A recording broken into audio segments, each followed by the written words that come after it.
one all the way at the end. In the future, just let's fill all the way in at the end. All right.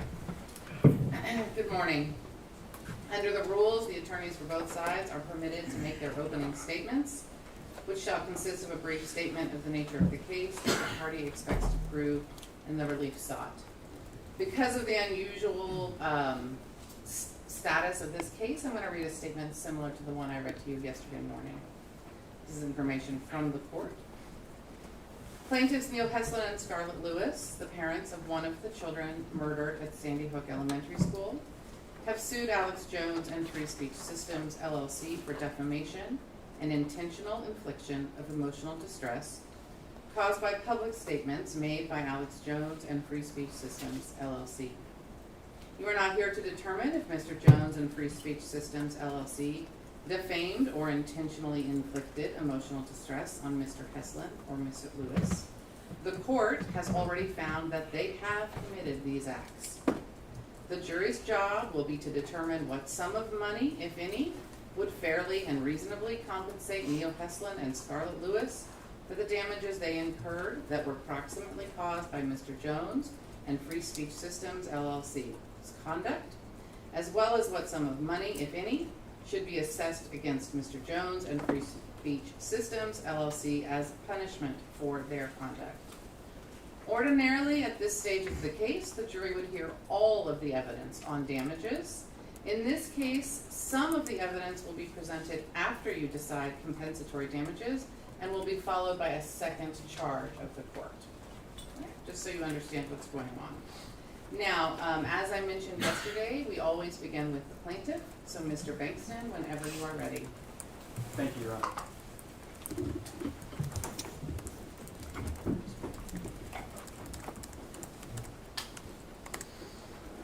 Ladies and gentlemen, my name is Mark Bankston, and I'm here to talk to you about two rules first. Well, we would if we were clicking, wouldn't we? Uh-oh, sorry. Let's see if we can get that going. Not a problem, Your Honor.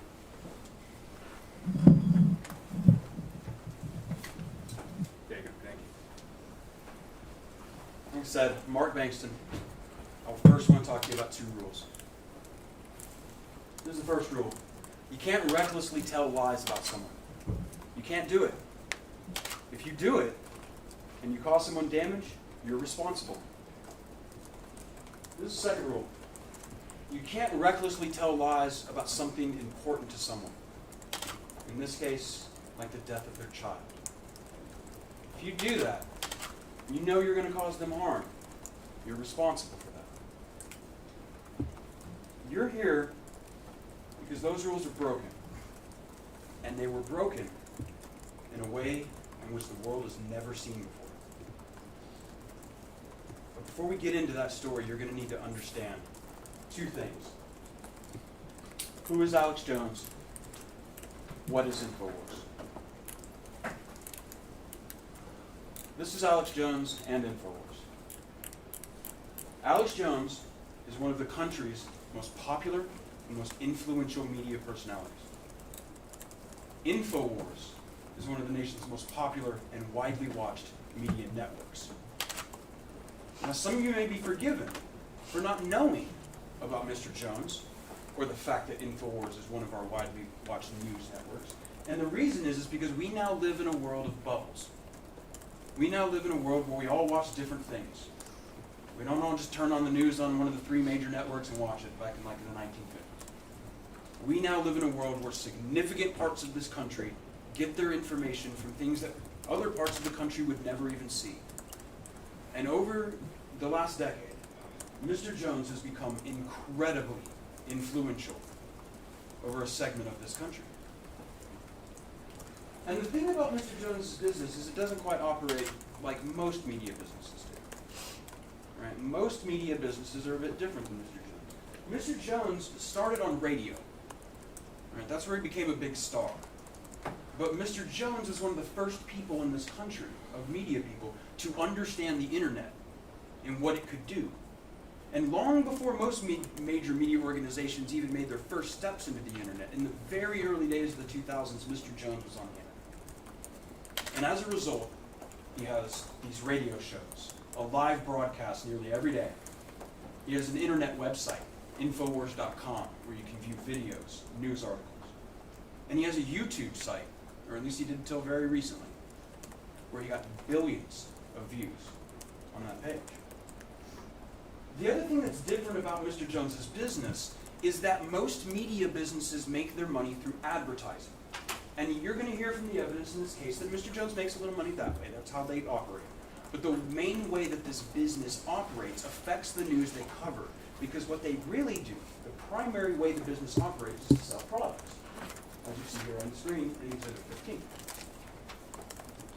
This is another example that you'll see in the sidebar of the articles you'll see in this case. Here's a product called DNA Force.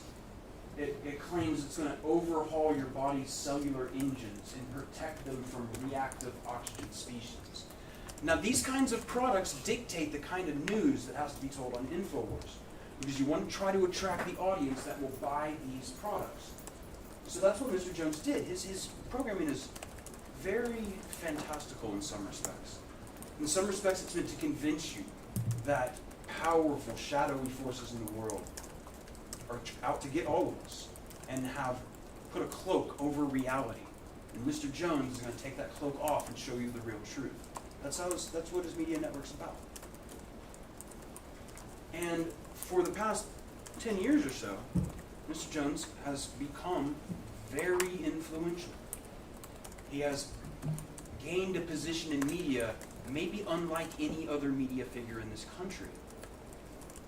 And when he did that, 10 years ago, in 2012, when his popularity was truly exploding, Mr. Jones made a choice. And he made that choice. There we go. Made that choice on December 14th, 2012. That was the day of the Sandy Hook Elementary School shooting. Really one of the darkest days in American history. When you got to think back to 2012 when this happened. We'd never seen anything like this before.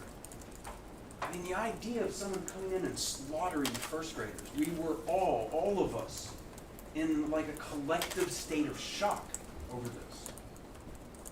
But not Mr. Jones. You see, Mr. Jones made a choice that day. Mr. Jones decided he was going to go on the air that day with the title of a video. And that video was called Connecticut School Massacre. Looks like false flag, says witnesses. Now, what's a false flag? It's interesting, it's an older term. It's a naval term from 17th, 16th century. And what it means is, let's say you were a Spanish ship and you wanted to attack a French ship, but you didn't want to get Spain in trouble. Well, what you could do is you could put up a British flag on your ship.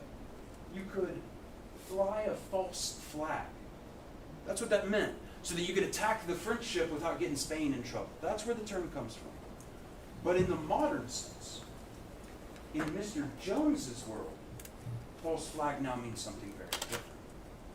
A false flag is when a mass tragedy, shooting, or bombing was actually staged by the United States government, and particularly the Central Intelligence Agency, and that is fake. Didn't happen.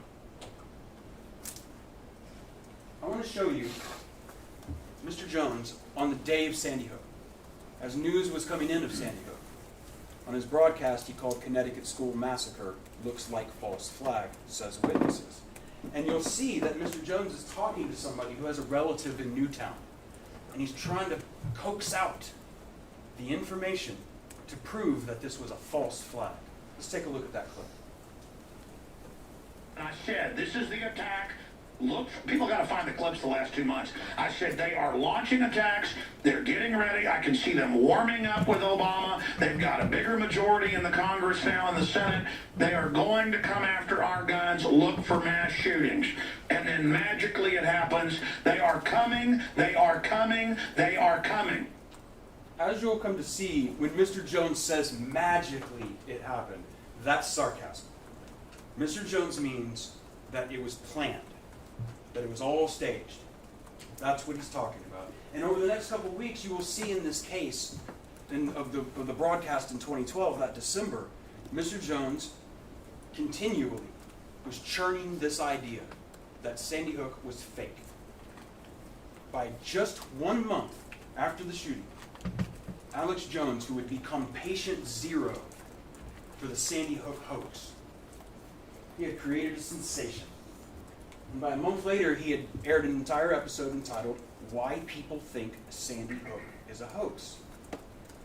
And for some of you, I think that it hit me right at the beginning is why? Why is he doing this? It's guns. It's about guns. Mr. Jones knew that his audience were worried about their guns. Maybe even rightly, they were worried about, people who wanted to own AR-15s. Maybe there were going to be some new registration checks, or maybe they were going to ban the AR-15s, right? That's people that had that worry. But Mr. Jones played on that fear. He knew it. He knew they felt that way. And so here's what he did. Jones told his audience that Obama was coming for their guns. So he told his audience that Obama staged Sandy Hook. And not that Obama ordered the murder of those children, but that there were never any children at all. That the school was fake. That it wasn't an operating school. That the parents were liars, paid actors. Your Honor? May I approve this? No? Well, Your Honor, it's ordered that all demonstrative exhibits be shared with the other side before, and this PowerPoint was not. So, These are words that he's saying, overruled. okay. And yeah, I've shared all the images in this stuff. Let's go back. Mr. Jones said that the school was fake. And it wasn't an operating school. He said that the parents were liars, paid actors. He said the funerals were fake. Their tears were fake. Everything was fake. So that Mr. Jones could have this story on his broadcast. This was a massive campaign of lies. That's what the evidence is going to show you. And in fact, it is difficult to wrap your head around it. We have brought for you, we're going to be showing you in this trial, dozens of videos. 44, I believe. We're going to try to show you before it's all over. And we can't show you all of them, and I'm going to tell you why. If we were to sit down and try to watch all the videos that we have about Sandy Hook, if I just put them on and let's play them and let you watch them, and we're going to spend the rest of this week doing it, we couldn't do it. Would not have enough time for you to sit here every single day and watch it. So I'm going to have to show you what I can. I'm going to respect your time in that. And we're going to be showing you clips from over years and years and years, and we're going to try to give you the full breadth of what happened. And the other problem we face is we don't even have all the videos. We know there's more out there. You're going to hear testimony about that. You're going to hear expert witnesses talk about it. We don't have it all. We can only show you what we do have. Right? That no one really even knows how massive this was. Because some of that is lost to the sands of time. But this was done. This massive campaign of lies was accomplished because Mr. Jones recruited wild extremists from the fringes of the internet who were willing to be as cruel as Mr. Jones needed them to be. The first one of these is a man named Wolfgang Halbig. You're going to hear a lot about this man during this trial. Wolfgang Halbig, you will hear, was a former Florida state trooper. And then apparently he started some sort of security business. And Mr. Halbig was on InfoWars all the time. They just had him on over and over and over. Because Mr. Jones needed somebody who could pretend like they were going to support what he was saying. And Mr. Halbig was willing to do that for attention. I want to show you of the many, many times that Mr. Halbig was on. Let's first watch this first clip from September 25th, 2014, in an episode entitled, "Connecticut PD has FBI falsify crime statistics." All right, and what you're going to see in this video is Mr. Jones describing Mr. Halbig, and then I want you to pay attention because you're going to see something very strange. You're going to see Mr. Jones do mocking imitations of the parents crying to try to say that they're fake. You're going to see Mr. Jones say that there are photos of their children that prove that they're still alive, that they faked their deaths. Let's take a look at what Mr. Jones said there. We're fearless, folks. Support us. Support Wolfgang. This is not a game. They are hopping mad. We're covering this. CNN admits they did fake scud attacks on themselves back in 1991, 1990. Would they stage this? I don't know. Do penguins live in Antarctica? Wolfgang W. Halbig's our guest, former state police officer, then worked for the Customs Department, and then over the last decades created one of the biggest, most successful school safety training groups, and he just has gone and investigated, and it's as funny as a $3 bill, and they've been... But man, Wolfgang, you dropped a bombshell of your scores of points, your 16 questions. If you've got a school of 100 kids, and then nobody can find them, and then you've got parents laughing on, and then they walk over to the camera and go, and not just one, but a bunch of parents doing this, and then photos of kids that are still alive, they said died. I mean, they think we're so dumb that it's really hidden in plain view. And so the preponderance, I mean, I thought they had some scripting early on to exacerbate and milk the crisis, as Rahm Emanuel said. But when you really look at it, where are the lawsuits? There would be incredible lawsuits and payouts, but there haven't been any filed, nothing. I've never seen this. This is incredible. That's Mr. Halbig you're seeing on the screen right there. Mr. Halbig would come on the show and they'll do interviews, and we'll see some from Mr. Halbig too. We're going to see some videos of him talking. But that's the guy that he would be bringing on these shows to talk about this over and over and over and over again.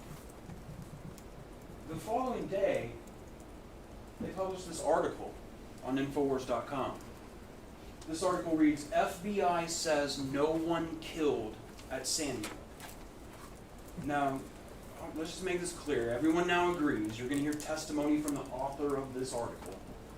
This is obviously wrong. You're going to hear, he didn't read the chart right. He just didn't scroll down. And they went with this and put it out to their audience. And the important thing about this is this story was Infowars' third most popular story ever. This was a viral sensation. Millions and millions of people saw this article. You're going to see the data on that. And when Mr. Jones realized the explosive popularity of these kinds of things, he doubled down.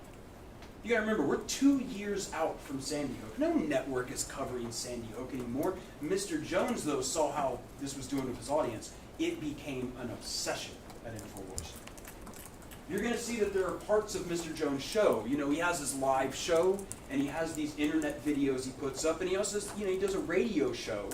So he has call-in guests sometimes, or call-in listeners, who will call in and talk about things with Mr. Jones. And they were eating the Sandy Hook stuff up with a spoon, and Mr. Jones kept inflaming it. Here's an example from December 29th, 2014. This was called America, the False Democracy. In this clip, you are going to hear Mr. Jones say that these children did not die. Sandy Hook is 100% fake. Let's talk to Kevin. Kevin, go ahead. You're on the air. Hi, I was calling about Sandy Hook. Basically, my take on it is I live about 50 miles from Newtown, and the whole thing is pretty much the next step in reality TV, because with other false flags like 9/11 or Oklahoma City or the Boston bombing, at least something happened. With Sandy Hook, there's no there. You've got a bunch of people walking around a parking lot, is pretty much what it comes down to, and none of the evidence... No, I've had the investigators on, I've had the state police have gone public, you name it. The whole thing is a giant hoax. And the problem is, how do you deal with a total hoax? I mean, it's just, how do you even convince the public something's a total hoax? Very hard, because, anytime I talk about this issue with people, you get criticized, blackballed, ridiculed, called every name in the book, or they respond with the magic words.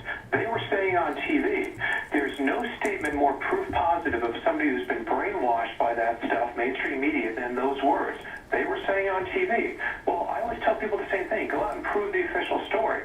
And I knew the millisecond this happened with that now fake picture of the kids being let out of the school, that there's nothing that's going to sell this agenda like dead elementary school kids. Well, that's right. general public doesn't know the school was actually closed the year before. They don't know they've shielded all, demolished the building. They don't know that they had the kids going in circles in and out of the building as a photo op, blue screen, green screens they got caught using. I mean, the whole thing. But remember, this is the same White House that's been caught running the fake bin Laden raid that's come out and been faked. It's the same White House that got caught running all these other fake events over and over again. And it's the same White House that says, I never said that you can keep your doctor, when he did say you can keep your doctor. People just instinctively know that there's a lot of fraud going on. But it took me about a year with Sandy Hook to come to grips with the fact that the whole thing was fake. I mean, even I couldn't believe it. I knew they jumped on it, used the crisis, hyped it up, but then I did deep research, and my gosh, it just pretty much didn't happen. This kept up into 2015. The next part of our story. You'll see here another one of these call-in segments in an episode on January 13th, 2015. It was called Why We Accept Government Lies. Same kind of format here, except now Mr. Jones is starting to add new stuff. One of the things you'll hear in this video is that now Mr. Jones is saying that there were photos of a child at Sandy Hook that were used to stage a fake mass shooting in Pakistan. All right? It's confusing, but we'll get into it. I want you to take a look at this video from January 13th, 2015. Yeah, when you're trying to, decipher cloak and dagger, dirty tricks, it's pretty hard to do. It's just that when you learn that they were funded by Western funding, then you learn that it was the same Amarillo Lockheed Connection underwear bomber. Then those are big red flags that they were patsy provocateurs. The classic MO has been followed. And then, yeah, it kind of becomes a red herring, to say the whole thing was staged. Because they have staged events before. But then you learn the school had been closed and reopened, and you got video of the kids going in circles in and out of the building, and they don't call the rescue choppers for 2 hours, and then they tear the building down and seal it, and they get caught using blue screens, and a email by Bloomberg comes out in a lawsuit where he's telling his people, get ready in the next 24 hours to capitalize on a shooting. So Sandy Hook is a synthetic, completely fake, with actors, in my view, manufactured. I couldn't believe it at first. I knew they had actors there, clearly, but I thought they killed some real kids. And it just shows how bold they are, that they clearly used actors. I mean, they even ended up using photos of kids killed in mass shootings here in a fake mass shooting in Turkey. So, yeah, or Pakistan. The sky is now the limit. I appreciate your call. Shortly after this, InfoWars got its first YouTube strike. This means somebody made a complaint against the channel. In this case, it was a father of a victim. There was a father who had complained to InfoWars because their son's photo was used in one of their videos. It was this whole thing about the Pakistan shooting, and we'll get into that. It's not important now. It's obviously a lie. But when they used the son's picture, they complained to YouTube for copyright reasons. That's how they figured they could stop him. So YouTube issued him a strike. But InfoWars smartened up after this, and they realized don't use pictures of children. That's what you're going to see. So from this point forward, you'll see Mr. Jones react about this and say, this is, unjust to me, and I'm going to keep doing it. And it did. It kept up. Mr. Jones had Mr. Halbig all through 2015. And you'll see on March 4th, 2015, in this video, it's of a new bombshell Sandy Hook information intel. Now, before we look at this video, I want to talk about, you've heard some of them already. Mr. Jones is going to keep repeating these same false claims. He's not questioning anything. You got to make sure there's a big difference here. He's not questioning. He's not going, something fishy might be going on at Sandy Hook. These aren't questions. He's just stating facts falsely. And here they are. You'll hear about Anderson Cooper on a blue screen. And you might know about blue screen from like Marvel movies. This is how they composite somebody into something. The argument here is that Anderson Cooper of CNN did an interview with a parent in Newtown, and they weren't really in Newtown. They were really on a CNN studio in Atlanta, and they faked it and made it look like Anderson Cooper was there with the parent. But these people weren't even at Sandy Hook. It's a lie. You're going to see it's a lie. It's just an obvious lie. You're going to hear them talking about kids walking in circles, going around the building, doing drills. And you're going to see the video he's talking about in his videos. He's going to play it. And what's most astonishing is the video he's showing, the building in the video, isn't even the Sandy Hook school. He just lied to his viewers. It's a firehouse in Newtown. And you're going to see that this video is hours later in the day when parents are showing up to pick up their kids, find out what happened. And there's a group of adults and teenagers and all walking around the building to get to the front of the building. And Mr. Jones tried to sell this to his audience to say that this was fake. It shows that it was the children were actually being let out of the front of the building and then back into the building. And he'll say, well, you should be getting them away from the building. It's not even Sandy Hook. He's going to talk about men in SWAT gear caught in the woods. But you're going to see video that proves that they actually knew that the video they're talking about, it's helicopter footage, was taken well into the afternoon, hours after the shooting, had nothing to do with the shooting, and you're going to find out it's some reporters who tried to get too close to the school, take pictures. It's all in the police reports, it's all public, but he tried to convince his viewers that these were CIA operatives or whatever, in SWAT gear to facilitate the shooting or something. Whatever false thing he thought was going on here. Let's talk about how the school was actually closed. It was not an operating school. That they just opened it up for this day to stock it full of people and did like a stage production, but it was all not real. And it's these kind of statements that you're going to see in this case. And the internal communications inside InfoWars, they knew this was a lie. They're not that. They know there's copious evidence out there if you really go look for it that Sandy Hook was open. They were saying this knowing it was false.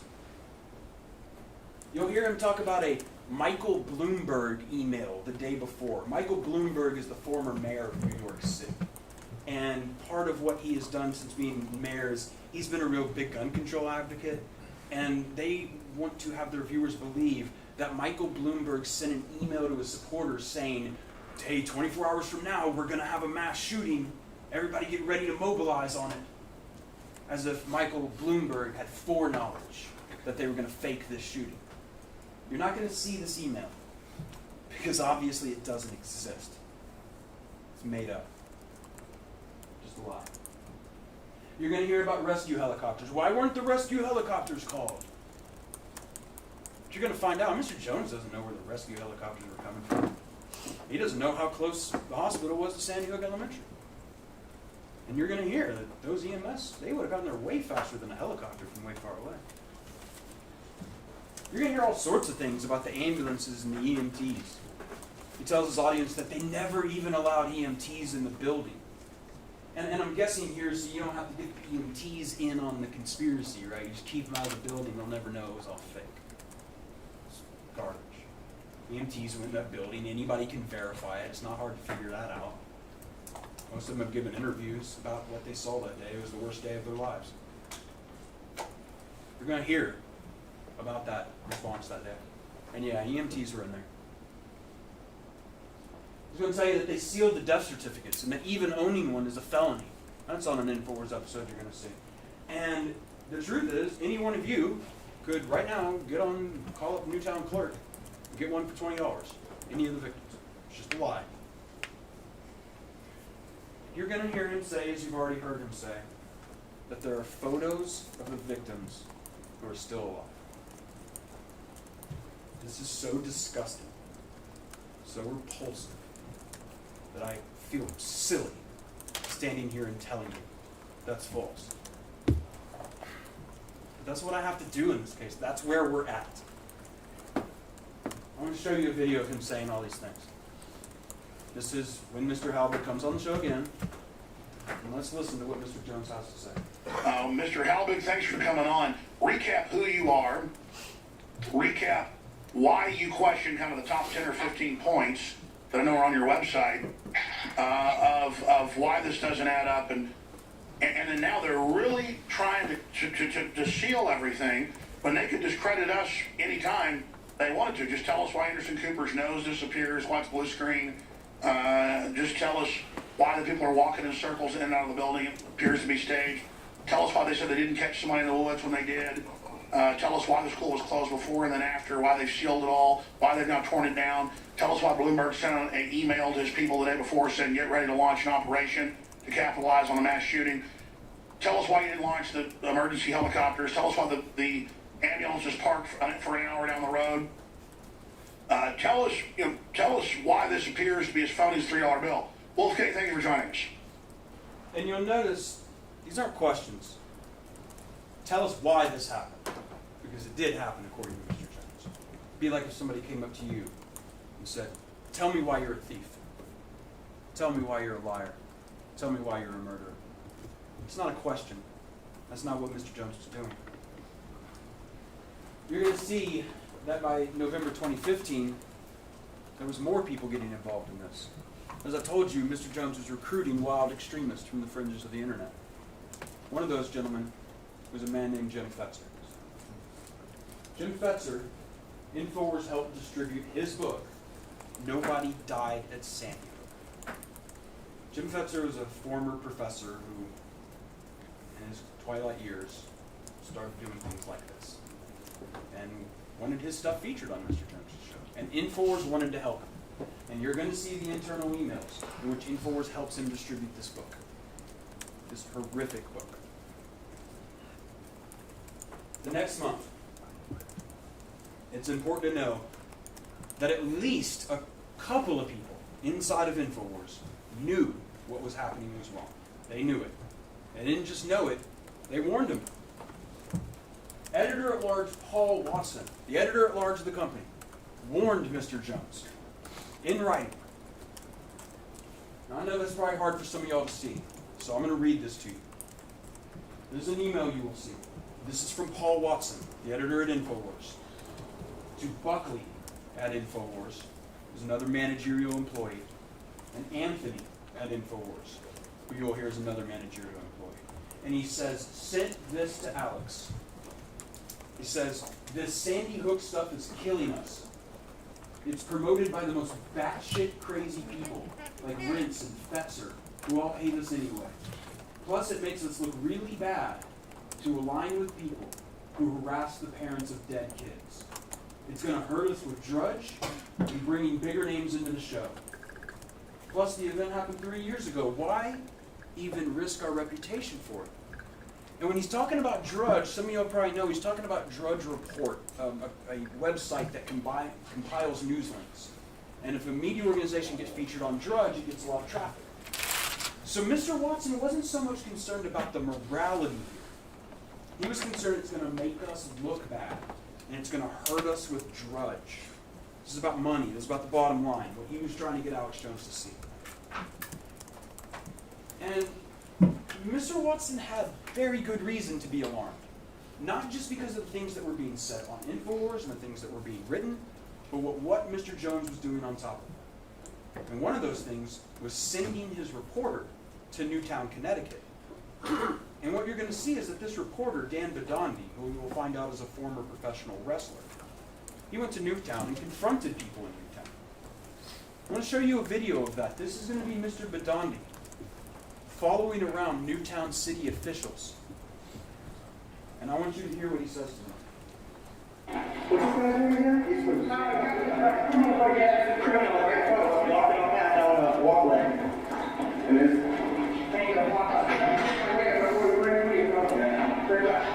trippy crook, piece of shit. He's covering up the whole operation. They had communication with the helicopter. They're lying on the stand. That's perjury, sir. You know what perjury is? I'm going to jail, criminal. Truth is out there. You're going to jail, criminal. Have fun with your retirement.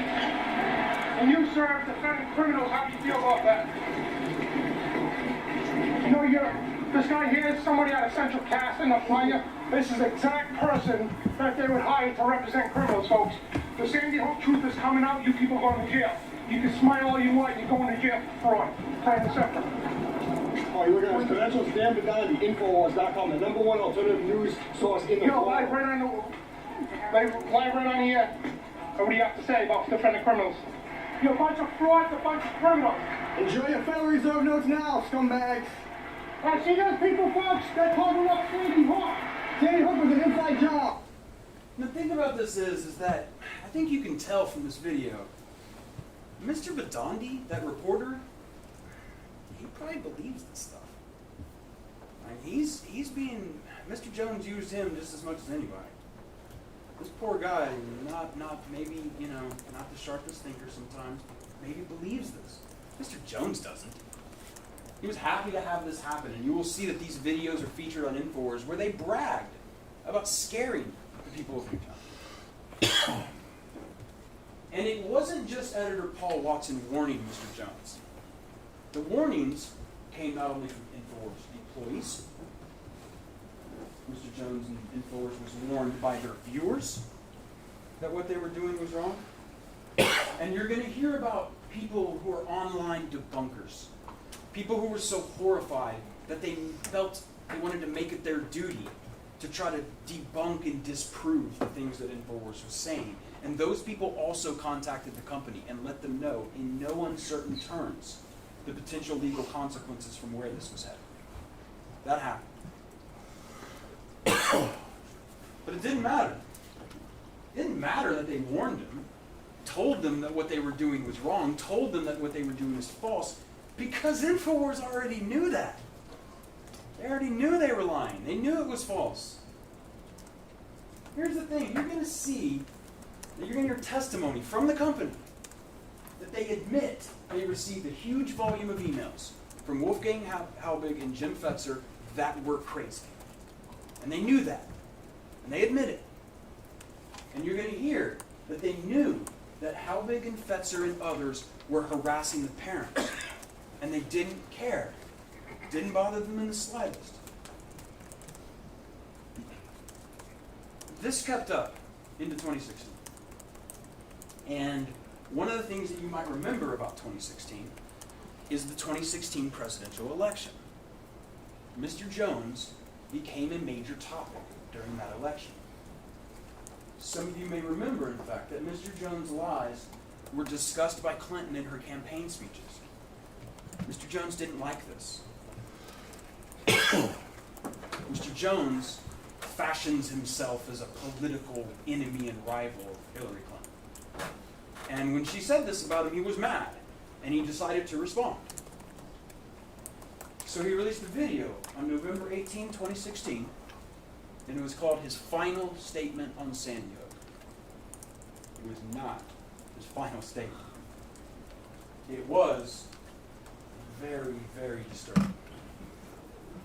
You're going to see a couple things in this video. You're going to see that Mr. Jones, for the first time, directly addresses the complaints of the parents who had been outraged about this. And he's going to say about that is suspicious, that they protest too much, that they must be hiding something. And at the end of this long rant, you're going to hear Mr. Jones look right into this camera, tell the people directly. He will address the people who say they're parents that I see on TV. And what he says to them is, my heart would go out to you. But the problem is, I've seen actors before, and I know when I'm watching a movie, and I know when I'm watching something real. You see Mr. Jones nodding along with that.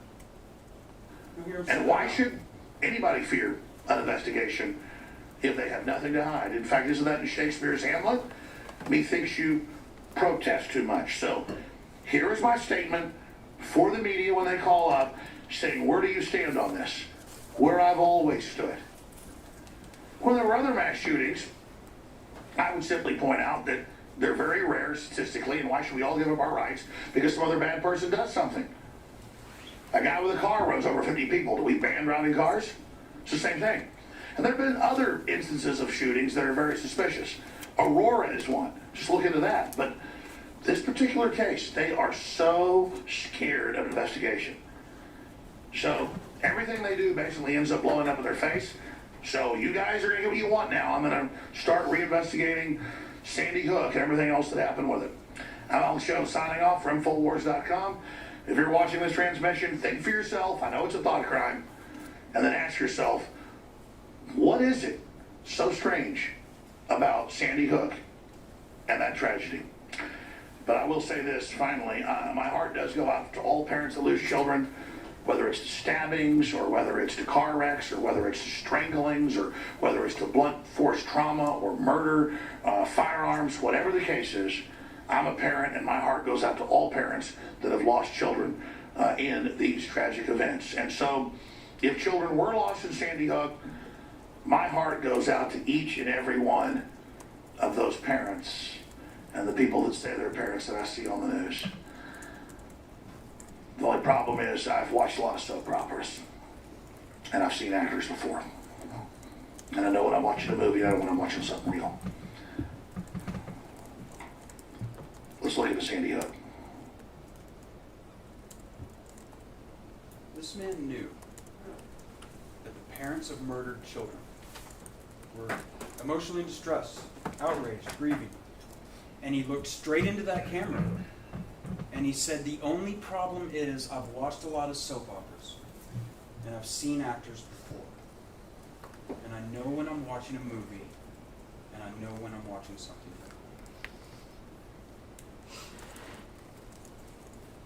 It kept going. It just kept going. It doesn't stop. 2017. And it's still going. They're still making videos saying it's phony as a $3 bill. In fact, one of those from that year that I want to talk to you about was called Sandy Hook Vampires Exposed. And in that video, Mr. Jones says that the media, the Central Intelligence, the parents that say they're parents that he sees on the news, people who are the fake crisis actors, the people who are faking the interview of Anderson Cooper, they're all vampires of Sandy Hook. And he says, all the same fake stuff again. The school wasn't even open. It was rotting and falling apart. It didn't even look like a real school. And he asks, why haven't we seen pictures of bodies? Him and his nightly news director, Mr. Dew, they wanted to see the bodies. And at this point, in 2017, they are at their breaking point. At this point, there had been an ongoing nationwide controversy that was all churned by Jones. There was Jones's public denial of their son's violent death. And they were getting harassment by Mr. Halbig and other followers of Jones. They were at their breaking point. And so Neil made a decision, a very tough decision. He made the decision on June 19th, 2017. He decided he agreed to an interview with Megyn Kelly. I think some of y'all may remember Megyn Kelly used to have an NBC show. It's called Megyn Kelly Tonight. It was a news magazine. And he thought, when Ms. Kelly asked him if he would come on the show, because she was doing a profile about Mr. Jones, he thought, if I go on this show and I say, please stop, I'm a real dad. He thought if Mr. Jones was able to look him in the eyes and see him, that he could solve this. And so he went on Miss Kelly's show in front of a national televised audience and said, look, I'm a real dad. I lost my son. I buried my son. I held my son with a bullet hole through his head. Please stop. And Neil was hopeful. Neil was really hopeful that it would stop. It did not. On June 25th, 2017, InfoWars struck back directly at Mr. Heselman. They retaliated. And they did it in a disgusting way. They aired a video that talked about Neil's interview on Megyn Kelly and said, one problem. Mr. Heselman's a liar. Mr. Heselman never held his child. He made up that story. And we can prove it. Because you see, according to InfoWars' version of events, the shooting was fake. And all these fake actor parents, who were like paid actors of the CIA, were given a cover story. And one of the easiest parts of their cover story, apparently, was that they didn't release the bodies of the children to the parents. And the idea being, if you don't have to worry about the bodies and all that sort of stuff, it makes it easier to pull off this fakery. So they had all these paid actors say, we never got the children. The bodies were never released to us. But the allegation here is that Mr. Heselman forgot his cover story and said something that wasn't true, that he held his child. They did this by deceptively editing video interviews. The first is of this man. You're going to see this when these videos are played. I'm going to play you this video about Mr. Hesselman. And this man is Dr. Wayne Carver. He is the medical examiner who had the incredibly difficult job of seeing those children after CPR. And what you're going to see, the evidence will show you that Dr. Carver in this interview was talking about the process by which the children were identified. All right, they got all the children and they got to get the parents into contact, right? And he'll talk about how the way you do that is through photographing. Right? You don't want, the reason you do that is it's less traumatic, and you don't want to bring a parent into the room of a body of a child that's not theirs. Right? So you want to do this by photograph. Make sure that you get them lined up before you do that. And as you'll hear, he'll even say there's a time and a place for up close and personal. But first you identify by photograph. They actually edited this video in such a way to make it look like, oh no, the parents were only shown photographs of their children. Or that was the story anyway. And it's actually just a complete deception, sleight of hand by editing this man's interview. They do the same thing with these parents. This is Lynn and Christine McDonald. And Lynn and Christine McDonald, you'll see in this interview, we're talking about the process of being at the funeral home of their daughter. And her casket. And, you know, as a mom, when your child has suffered these kinds of injuries, you have to make a very difficult decision. And what that decision is whether to open that casket. And Miss McDonald made a decision not to. And you're going to hear, you'll hear expert testimony talking about this interview, where you'll see that Miss McDonald wanted her little daughter, she wanted to remember her just the way she was. So she didn't look. And what InfoWars did is they took her interview and they cut her off mid-sentence and made it look like she was never allowed to see her children. Both of these things, all of this stuff you're going to see in this video, came from this anonymous blog post that had information from that gentleman, Jim Fetzer, who InfoWars, you'll hear testimony, that they knew, at the time they published this broadcast, they knew Mr. Fetzer was crazy, completely unreliable. They didn't care. They were doing this to retaliate against Neil, who had the temerity, the audacity, to stand up on national television and tell him to stop. That's what this was for. I want you to see that video. Let's play that now.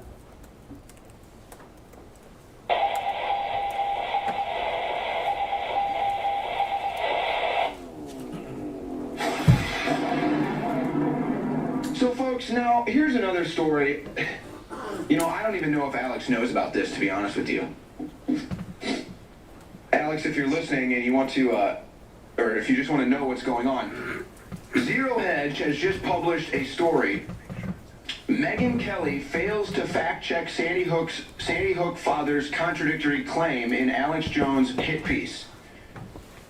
Now again, this broke, I think it broke today, I don't know what time, but featured in Megyn Kelly's expose, Neil Hesselman, a father of one of the victims, during the interview described what happened the day of the shooting, and basically what he said, the statement he made, fact checkers on this have said cannot be accurate. He's claiming that he held his son and saw the bullet hole in his head. That is his claim. Now, according to a timeline of events and a coroner's testimony, that is not possible. And so one must look at Megyn Kelly and say, Megyn, I think it's time for you to explain this contradiction in the narrative. Because this is only going to fuel the conspiracy theory that you're trying to put out, in fact. So, and here's the thing too. You would remember, let me see how long these clips are. You would remember if you held your dead kid in your hands with a bullet hole. That's not something that you would just misspeak on. So let's roll the clip first, Neil Heslin telling Megyn Kelly of his experience with his kid. At Sandy Hook Elementary School, one of the darkest chapters in American history was a hoax. I lost my son. I buried my son. I held my son with a bullet hole through his head. Neil Heslin's son Jesse, just 6 years old, was murdered, along with 19 of his classmates and 6 adults, on December 14th, 2012, in Newtown, Connecticut. Yeah, I dropped him off at 9:04. That's when we dropped him off at school with his book bag. Hours later, I was picking him up in a body bag. Okay, so making a pretty extreme claim that would be a very thing vivid in your memory, holding his dead child. Now, here is an account from the coroner that does not corroborate with that narrative.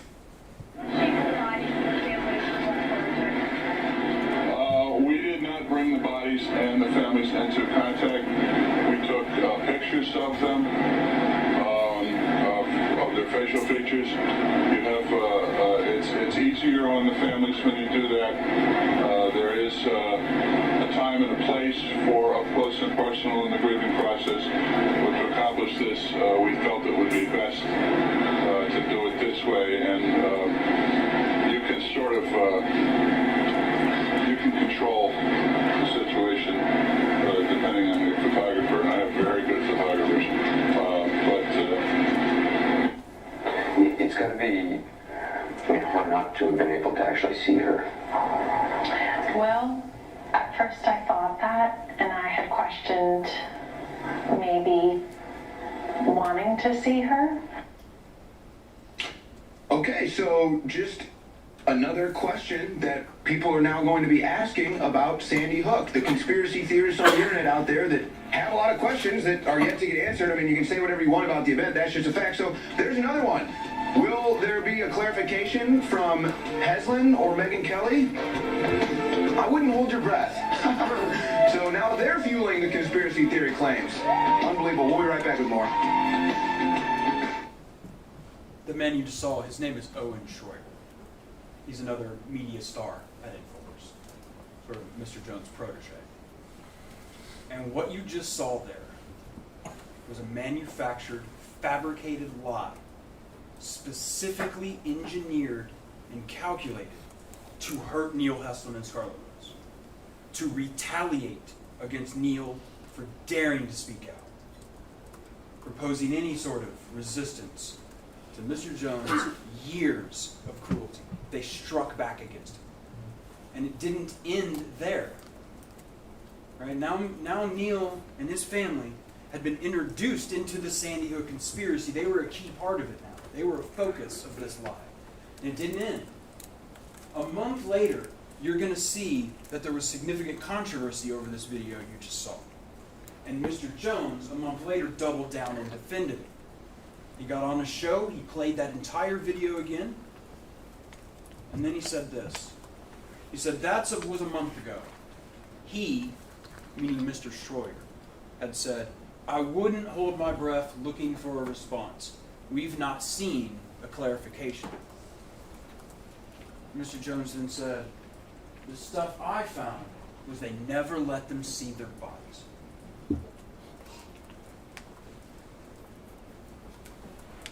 This is Jesse.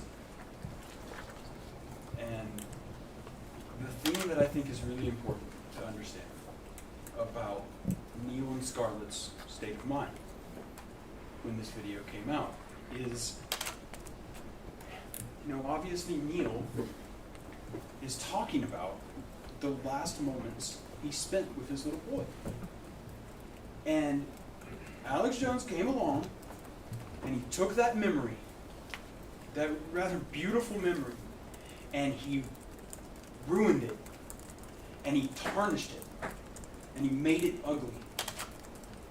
And now every single time that Neil Heslin has to think about the last moments he spent with Jesse, he also has to think about this horrible man, this disgusting series of lies that will be forever tied to his son's death. that Jesse's legacy had now become tied to this. That there would always be an asterisk next to his name. That there would be this contingent of people who would come out of the woodwork and decide they needed to confront Neil and Scarlett about this. And Neil and Scarlett spent the next years, up until the day they're sitting in this courthouse, dealing with this fallout. Of having all of these people think that they're liars, crisis actors, CIA agents, and their son Jesse didn't even live. I want to talk about what this trial means. Because there has never been anything like this. All right? There are lots of defamation cases in the past. It is, in fact, our oldest human law. Objection to argument, Your Honor. Overruled. Defamation is one of the oldest laws we have in human society. Many of you know it in another form, in its earliest form from the dawn of man. We do not bear false witness against our neighbors. We believe that as a people, and we have since the moment we all started sitting down and living in cities together. And in the modern form, we see defamation cases. And that would, sometimes be about a news article, or a book, or a video on TV, or in some cases, maybe a couple of articles, or a series of videos.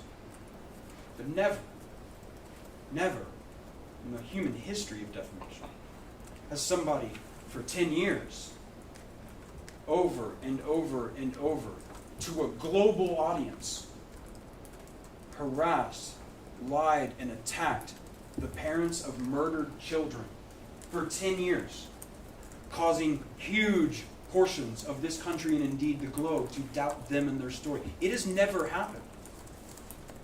Where people are showing up and confronting the parents of murdered children in public, threatening their lives. It's never happened. This trial is different than anything that's ever gone on in this courtroom. And you're not here to decide whether all this happened. I think we all know that now. We're going to see the videos. Nobody doubts that the videos were published. You're going to see the black and white documents. You're going to see the internal emails. But you're not going to have to decide whether all this happened. And you know that you're not here to decide whether Mr. Jones is legally responsible. It's also not something you need to decide.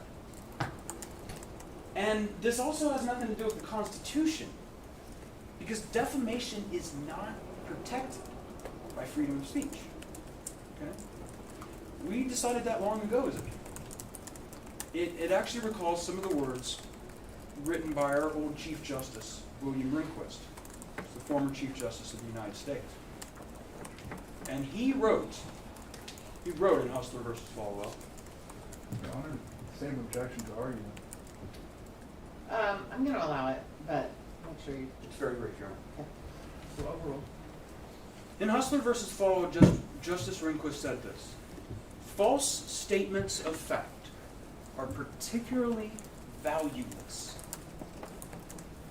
They interfere with the truth-seeking function of the marketplace of ideas, and they cause damage to an individual's reputation that cannot easily be repaired by counterspeech, however persuasive or effective. It's for that reason that we do not protect defamation, false speech. Because speech is free, but lies you have to pay for. There is also no question that Neil and Scarlett suffered harm. I don't know what InfoWars lawyers are going to get up here and say. I don't.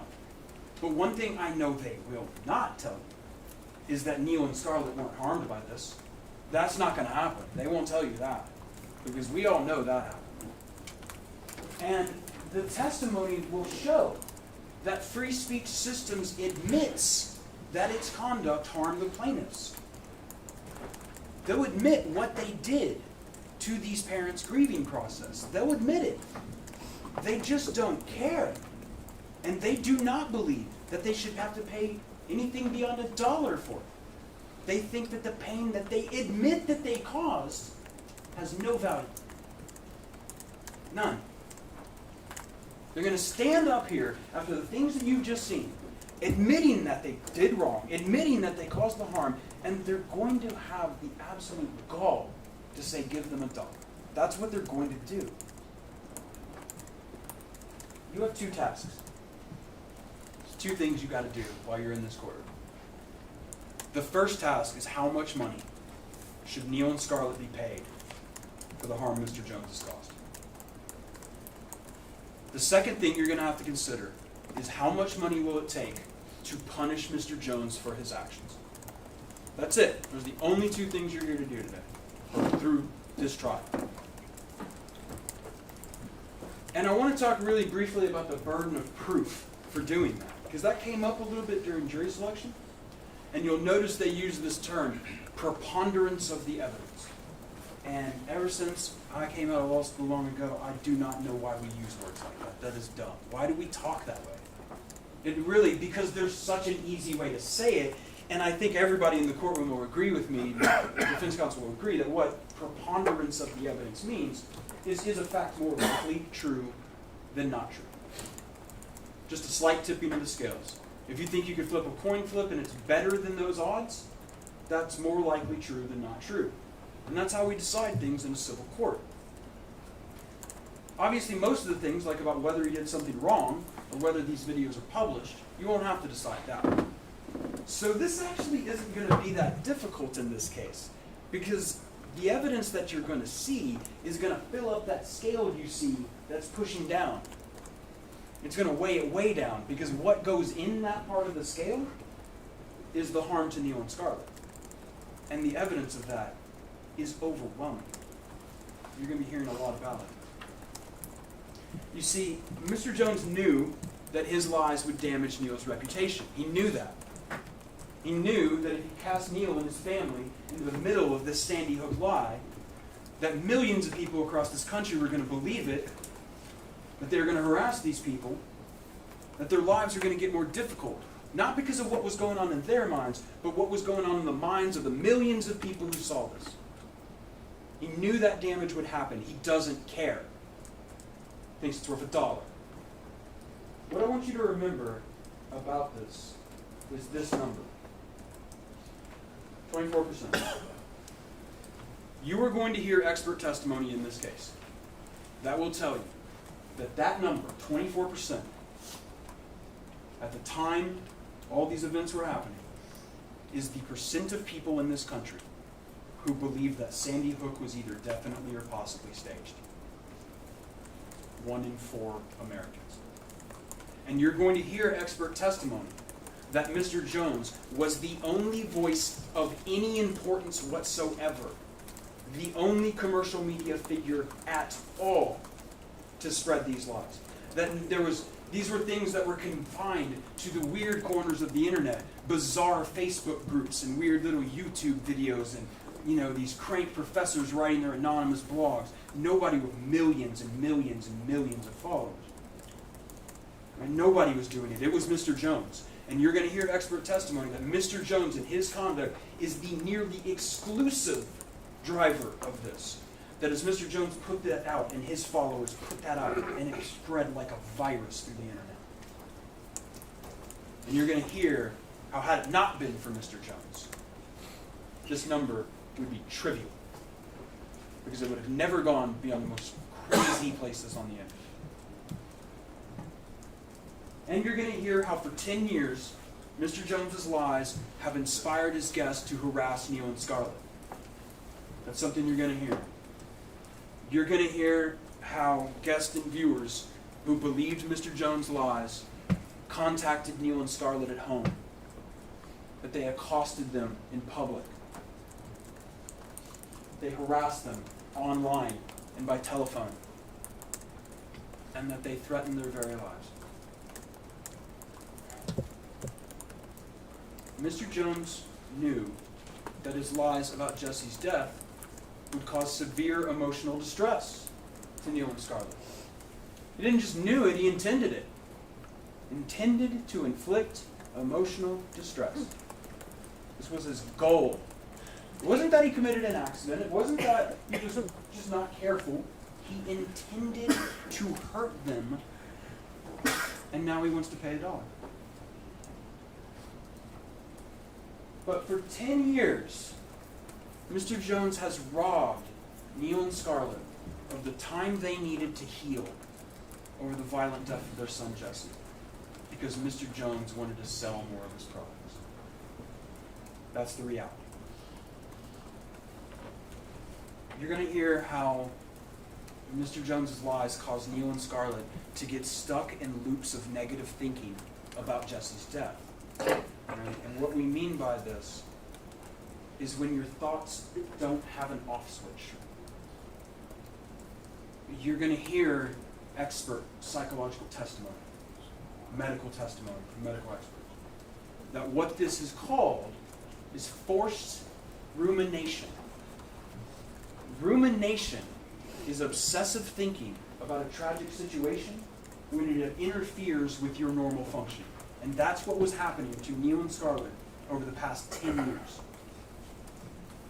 For 10 years, Jones has used his campaign of lies about the Sandy Hook Elementary School shooting to force Neil and Scarlett to ruminate about the violent loss of their son Jesse. Whenever Neil encounters the Sandy Hook lie, he can think of nothing else. And whenever Scarlett encounters the Sandy Hook lie, she shuts down and isolates. It didn't have to be this way. I want to make crystal clear to all of you, we are not here today to seek compensation for the death of their child and the grief that comes along with losing a child. A lot of parents lose children, way more than we want. It's accidents, disease, firearms. We've actually gotten to the point where firearms is a leading cause of death of children. Parents have to deal with this. And yes, it's horrible. But with qualified medical intervention and time, you can heal. You don't get better. You just heal. You develop scar tissue. You come to a place of closure. You come to a place of acceptance. And the grief will always be with you. But if you can do it in a healthy way, the outcomes for a parent who's lost a child you're going to hear are okay. You can get them to be in an okay place. People like Neil and Scarlett can heal over time if they are allowed to shape their past and present circumstances. But Neil and Scarlett were prevented from healing because they had to contend with Alex Jones' lies.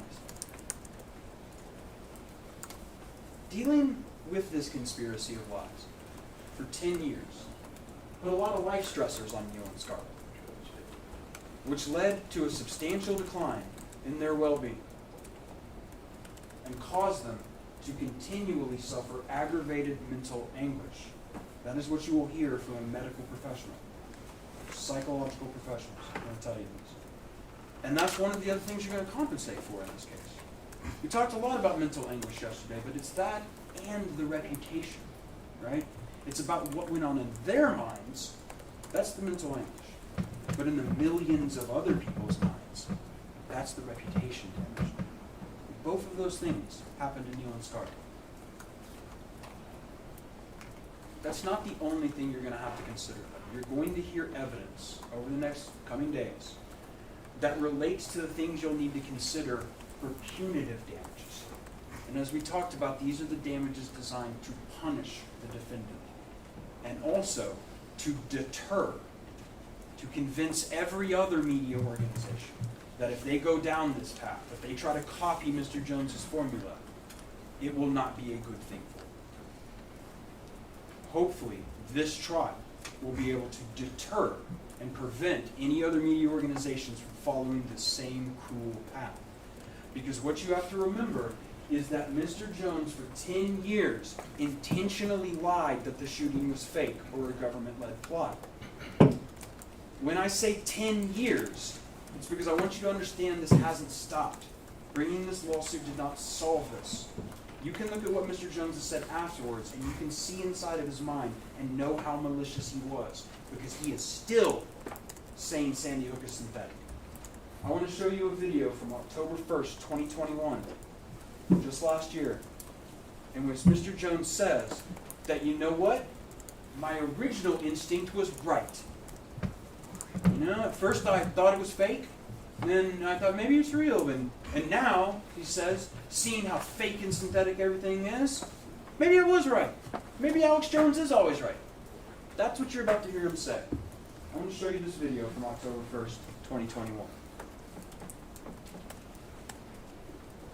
Just like the New York Times lying about WMDs on purpose and all the evil things. That, oh, but I questioned one of the big events they hyped up because of a lot of the anomalies, and I have a right to question that. In fact, I, for a while, thought it didn't happen, then I thought it probably did, and now, seeing how synthetic everything is, maybe my original instinct, maybe Alex Jones is always right. I'm pretty much right 99% of the time, folks, and so are you. I mean, we all know this is easy to look at to see what's happening. And you've seen it here today. Mr. Jones still nodding along. Mr. Jones, you'll hear, he still thinks. It's a cover-up. Sandy Hook. Keeps pushing it because it's important that his audience not hear him retract. It's important that if he was to go out and say, yeah, I was wrong. Yeah, I need to be accountable. That will destroy him with his audience. Can't do it. He won't do it. You need to understand that he intentionally lied to sell supplements. That's what he did. Mr. Jones used Jesse's death to sell his products. That is the reality.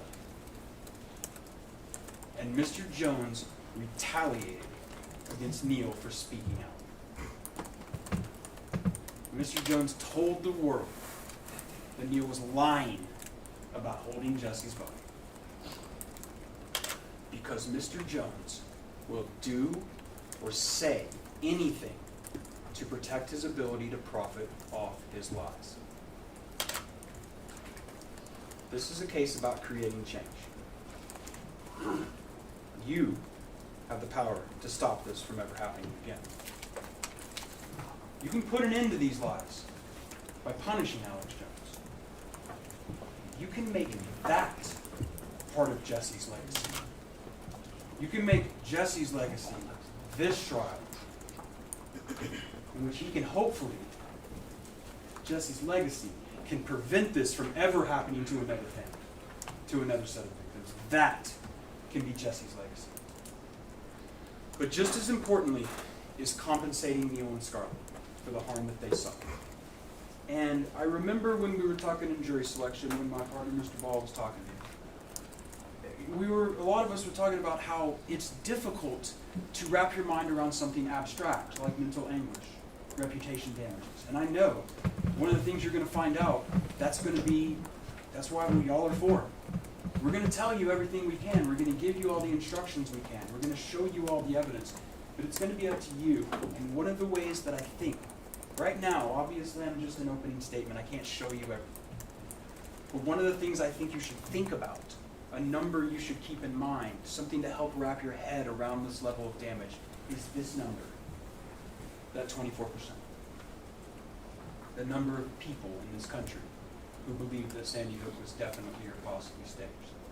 This pool of people who do not believe Neil and Scarlett, these pool of people who doubt them, from out of which come these followers who harass them. That group of people is 75 million people.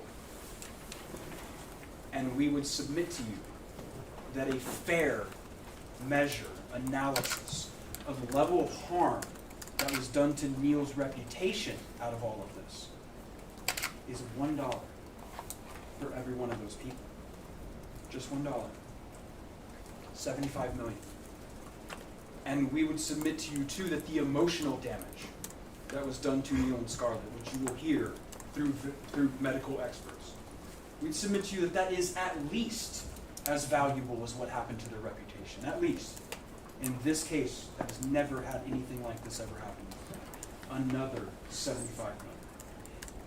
And that is why, at the end of evidence, we're going to come and we're going to ask you for a verdict of $150 million. Now that is a huge verdict, to be sure, but it is one that will do justice to the level of harm done in this case.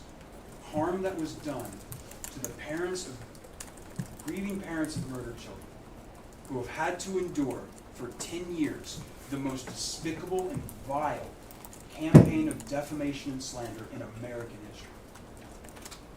We look forward to telling you their story. Thank you very much. All right, thank you, Mr. Bankston. We are going to take our morning break. It is 10:50. We're going to break for 20 minutes. For my jury, remember all of my instructions. This is still a no discussion time. So you can go out through that door as soon as Ms. Mashik-Steele comes in, and be ready to come back at 11:10. Thank you. All right. All right. Your Honor, I have a motion.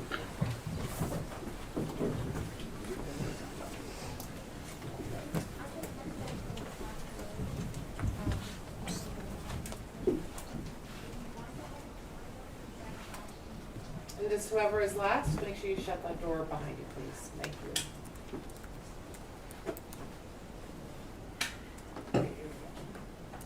I don't know, they need to ask.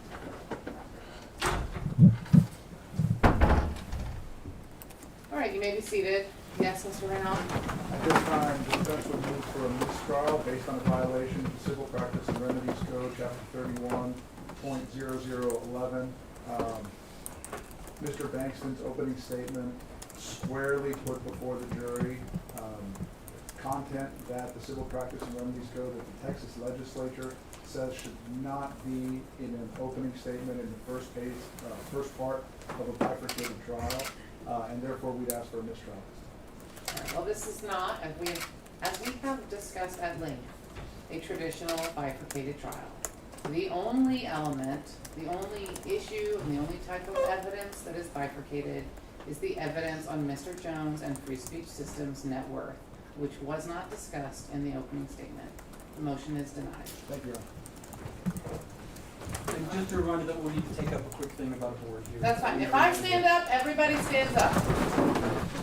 Thank you.